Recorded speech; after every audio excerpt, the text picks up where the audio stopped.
बुरी आदतों को अगर समय पर ना बदला जाए तो वो आदतें आपके समय को बदल देती हैं। और जापान के लोगों की 8 ऐसी आदतें जो अच्छी हैं, बहुत अच्छी हैं और सबको सीख लेनी चाहिए। आइए उनके बारे में डिटेल में बात करते हैं। नंबर 1 है टॉयलेट क्लीनिंग। जापान के लोग कहा जाता है कि रोजाना अपने घर के टॉयलेट को क्लीन करते हैं। यहां तक कि बच्चे जब स्कूल में जाते हैं तो उन्हें यही सिखाया जाता है कि अपनी क्लास को साफ कीजिए, यहां तक कि बाथरूम भी साफ कीजिए, क्योंकि साफ सफाई वहां पर पढ़ाई का एक अहम हिस्सा है। सारे बच्चों को मिलजुल करके ये टॉयलेट क्लीनिंग का काम करना होता है। जापान में बच्चों को टॉयलेट्स क्लीन करने होते हैं। इसे वहां के लोग कल्चर यानी कि संस्कृति के तौर पर देखते हैं, जिसको ओसोजी कहा जाता है। फेंग शुई मान्यताओं और लायन कॉर्पोरेशन का एक सर्वे बताता है कि शौचालय की सफाई करना गुड फॉर्च्यून लेकर आता है, लक बढ़ाता है और आपको और ज्यादा मिलनसार और विनम्र यानी कि हम्बल बनाता है। यहां तक कि वहां एक बड़े बिजनेसमैन है, ऑटो सप्लाई और parts retailer yellow head company के सीईओ हैं श्री हिदेसा बुरो कागियामा, जो पर्सनली अपने ऑफिस का जो उनका खुद का जो टॉयलेट है उसे क्लीन करते हैं। और वो कहते हैं कि मुझे इससे बहुत सारे फायदे मिले। मैं विनम्र हो गया हूं, मेरे अंदर जुनून डेवलप हुआ है, मेरे अंदर शुद्ध हृदय की भावना आई है। वो कहते हैं कि जब आप टॉयलेट क्लीन करते हैं तो आप मिलनसार हो जाते हैं, आप विनम्र हो जाते हैं और आप किसी भी काम को बड़ा छोटा करके नहीं देखते, आप सबको समान रूप से देखना शुरू करते हैं। तो जापान के लोगों की ये आदत जो हमें सिखाती है कि अपने टॉयलेट्स को क्लीन कीजिए, आपके अंदर हम्बलनेस भी आएगी, विनम्रता के साथ साथ एक जुनून आएगा कि मुझे अपने आसपास साफ सफाई रखनी है और किसी को भी कम नहीं आंकना है। दूसरे नंबर की आदत है जापानीज लोगों की ओजीगी, यानी कि सामने वाले का झुक करके अभिवादन करना। आपने बहुत सारी तस्वीरें वीडियोस देखे होंगे जिसमें जापानीज लोग एक दूसरे को झुक करके नमस्ते, नमस्कार और प्रणाम कहते हैं। ये जापानीज कल्चर को दर्शाता है जिसमें सामने वाले का उतना ही सम्मान किया जाता है जितना कि स्वयं का हम चाहते हैं। ओजीगी का जो प्रयोग है, लोग वहां पर नमस्ते कहते हुए, अलविदा कहते हुए, यहां तक कि जो ग्राउंड स्टाफ होता है जब फ्लाइट टेक ऑफ कर रही होती है तो एयरलाइंस में बैठे जो पैसेंजर्स होते हैं, जो क्रू होता है, उनको ओजीगी के माध्यम से धन्यवाद देता है और नमस्कार करता है। वहां पर ये कल्चर का एक बहुत महत्वपूर्ण हिस्सा है। ये हमारे यहां पर भी संस्कृति का हिस्सा है, लेकिन हमारे यहाँ कुछ लोग इस आदत को धीरे धीरे भूल रहे हैं। हमारे यहाँ बड़ों का सम्मान किया जाता रहा है चरण छू करके। हमारे यहाँ पर दंडवत प्रणाम की आदत रही है। प्रणाम करने को भारतीय संस्कृति का महत्वपूर्ण हिस्सा माना गया है, जो कि धीरे धीरे थोड़ा सा दूर हो रहा है। हमें अपनी रूट्स को नहीं भूलना चाहिए, इस आदत को फिर से अपनी आदतों में शामिल करना चाहिए। नंबर 3 आदत है इनेमुरी। इनेमुरी का मतलब है ऑफिस में या किसी पब्लिक प्लेस पर एक झपकी ले लेना, आधे घंटे की नींद ले लेना या 1 घंटे की नींद ले लेना।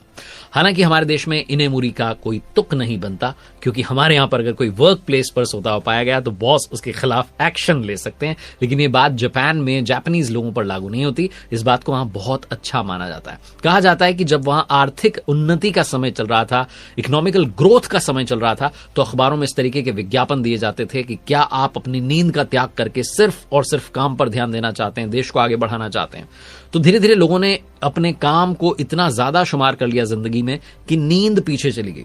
धीरे धीरे वापस उस नींद को और काम के जो बैलेंस है उसको सही करने के लिए इनेमुरी को लाया गया। इनेमुरी का मतलब है वर्क प्लेस पर या पब्लिक प्लेस पर आप छोटी सी नींद ले लीजिए, जिससे कि आपके अंदर फिर से एनर्जी आ जाए। और बहुत सारी रिसर्च बताती हैं कि हमें अपनी नींद को प्रायोरिटी देनी चाहिए। जब आप गुड स्लीप, अच्छी नींद लेते हैं तो आपकी जिंदगी में आपका दिन जो है बेहतरीन जाता है, आप परफेक्ट एनर्जी के साथ में काम कर रहे होते हैं। तो इनेमुरी को आप अपने वर्किंग कल्चर में, अपनी लाइफ में धीरे से शामिल कर सकते हैं और अपने बॉस को भी बताएं कि इनेमुरी के बहुत सारे फायदे हैं। चौथे नंबर पर एक बहुत ही छोटी सी आदत है लेकिन काम की आदत है।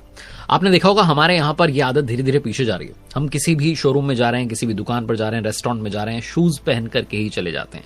जापान में ऐसा कल्चर नहीं है। वहां ताटामी, एक पुआल की बनी हुई चटाई होती है जिससे फ्लोर ढका जाता है। उस पर जूते पहनकर चलने से फ्लोर फट जाता है, इसलिए जूते पहले ही उतार दिए जाते हैं। इनफैक्ट घरों में जाने पर भी जापानीज लोग जो है अपने जूतों को व्यवस्थित तरीके से खोल करके अंदर जाते हैं। हमारे यहाँ कल्चर पहले हुआ करता था, लेकिन ये आदत भी धीरे धीरे जा रही है। ये आदत हमें समझाती है कि जब भी आप शूज उतार करके किसी के घर में जा रहे हैं, पहले तो आप शूज उतार दें ताकि उसके घर में बाहर की गंदगी अंदर ना जाए। कुछ लोगों को लगता है कि हम शूज पहनकर ही अगर लिविंग रूम में भी चले गए तो कौन सी बड़ी बात हो जाएगी, लेकिन मेरा मानना है कि हमें इस आदत को वापस अपनाना चाहिए। शूज बाहर उतार करके सामने वाले के घर में जाना चाहिए। और जब आप शूज उतारें तो ध्यान दें कि आप ऐसे ही खोल करके ना चले जाएं, बहुत ढंग से उन्हें जमा करके व्यवस्थित करके ही किसी के घर में अंदर प्रवेश करें। नंबर 5 पर जिस आदत की बात करने जा रहा हूं, जापानीज लोग खाने से पहले अपने हाथों को अपनी छाती के सामने लेकर आते हैं और एक शब्द कहते हैं जो है इतादा की मासु।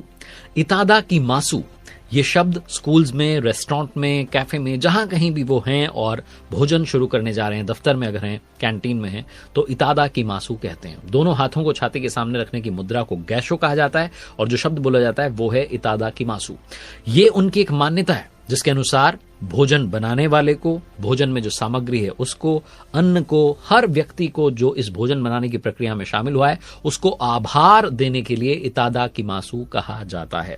जापानीज कल्चर का ये बहुत महत्वपूर्ण हिस्सा है और ये आदत हमारी भी हुआ करती थी। स्कूल्स में हमने भी भोजन मंत्र के साथ ही भोजन की शुरुआत की, प्रेयर के साथ ही लंच की शुरुआत की, लेकिन जब बड़े हुए तो धीरे से इस आदत को भुला दिया। हालांकि अभी भी भारत में स्कूल्स में भोजन मंत्र के साथ ही भोजन की शुरुआत करवाई जाती है, प्रेयर के साथ ही जो है लंच की शुरुआत करवाई जाती है। इस आदत को कभी ना भूलें।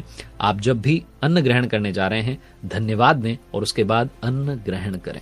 नंबर 6 की आदत जो है बहुत सारे आपके झगड़े सुलझा सकती है। सुमिमासेन कह दीजिए जब आपको फॉर्मली किसी को सॉरी कहना है, और गोमेन नासाई कहिए जब आप इनफॉर्मली कहना चाहते हैं आई एम सो सॉरी, मुझे माफ कर दो। जापान के लोग जितने मॉडर्न हैं उससे कई ज्यादा वो ट्रेडिशनल हैं और रिश्तों की कद्र करने वाले हैं।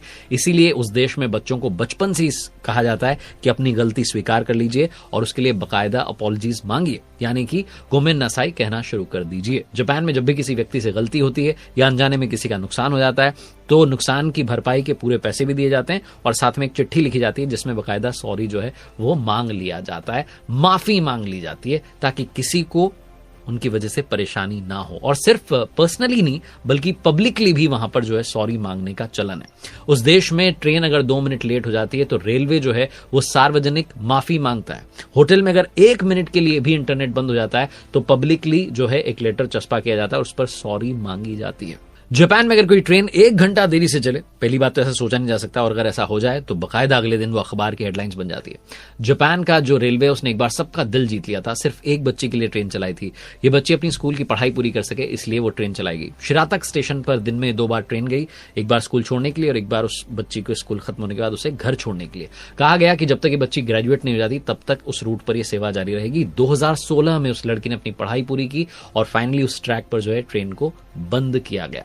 1932 में उस ट्रैक पर इस ट्रेन को चलाने की शुरुआत हुई थी। बहुत कम पैसेंजर्स थे इसलिए फैसला लिया गया था कि ट्रेन बंद कर दी जाएगी, लेकिन जब पता चला कि एक बच्ची को स्कूल जाने में दिक्कत हो रही है तो सिर्फ एक पैसेंजर के लिए वहां ट्रेन चलाई गई। इससे आप समझ सकते हैं कि लोगों का कितना सम्मान जापान में किया जाता है। जापानीज लोगों की से हैबिट कहिए या लाइफस्टाइल का हिस्सा, क्योंकि वहां पर लोगों ने अच्छी आदतों को जीवन में शुमार कर रखा है और हर पल उसको फॉलो करते हैं।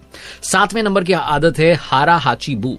ये एक जापानीज कॉन्सेप्ट है। इनफैक्ट ये पूरी दुनिया में यूज किया जाता रहा है अलग अलग शब्दों के साथ, लेकिन कुछ लोग इसे भूल गए समय के साथ। इसे याद रखना चाहिए। इसका मतलब है कि आप खाते वक्त 80% ही पेट भरिए, 20% जो है जगह खाली रखिए, यानी कि ओवर ईटिंग मत कीजिए, अंडर ईटिंग भी मत कीजिए, लेकिन 80% अपने स्टमक को फिल कीजिए ताकि आप बीमारियों से बच सकें, लंबी उम्र जो है पा सकें। तो हारा हाचीबू एक जापानीज कॉन्सेप्ट है जो कि जापानीज हैबिट भी बनती जा रही है। वहां पर लोग 80% ही भोजन करते हैं और चॉपस्टिक से इसलिए भी खाते हैं, कहा जाता है, ताकि वो कम मात्रा में भोजन लें। छोटे छोटे जो है क्वांटिटी में वो फूड लेते हैं और उसे फॉलो करते हैं ताकि ओवर ईटिंग ना हो जाए। तो हारा हाचीबू आपकी डाइट में शामिल कीजिए ताकि आपकी हैबिट अच्छी बने और आपकी हेल्थ अच्छी बने। नंबर 8 पर आखिरी में बात कर रहा हूं एक ऐसी आदत की जो हमें अपना लेनी चाहिए। अगर हम किसी का विरोध करना चाह रहे हैं तो उसकी वजह से दूसरों का नुकसान नहीं होना चाहिए। जापान में अगर कभी स्ट्राइक भी होती है तो स्ट्राइक पर जाने का अनोखा तरीका होता है। एक बार वहां बस के ड्राइवर्स ने हड़ताल की तो उन्होंने हड़ताल में बस बंद नहीं की बल्कि बस चलाते रहे, बस लोगों से पैसा लेना बंद कर दिया। इससे कंपनी का नुकसान हुआ और अल्टीमेटली ड्राइवर्स की मांगों को मान लिया गया। लोग जो हैं वो कहीं देरी से पहुंचे, उनका नुकसान हो जाए, ऐसा ड्राइवर्स ने नहीं सोचा। उन्होंने सोचा कि लोगों का जो समय का सम्मान है वो हमें करना चाहिए। लोगों को हम उसी तरीके से पहुंचाते रहेंगे जैसे पहुंचाते आए हैं, बस उनसे किराया नहीं लेंगे। अपने आप उनकी बात मैनेजमेंट तक पहुंच गई और एक स्ट्राइक का अनोखा तरीका पूरी दुनिया में पहुंच गया कि हमेशा हड़ताल पर जाने का मतलब ये नहीं होता कि आप काम बंद करके बैठ जाएं। इसका मतलब ये भी होता है कि आप एक नया तरीका निकालें जिससे आपकी जो आवाज है, आपकी जो मांग है वो सुन ली जाए, मान ली जाए। ये 8 अच्छी आदतें अपनाइए, अपनी जिंदगी को बेहतरीन बनाइए आपके जैसा।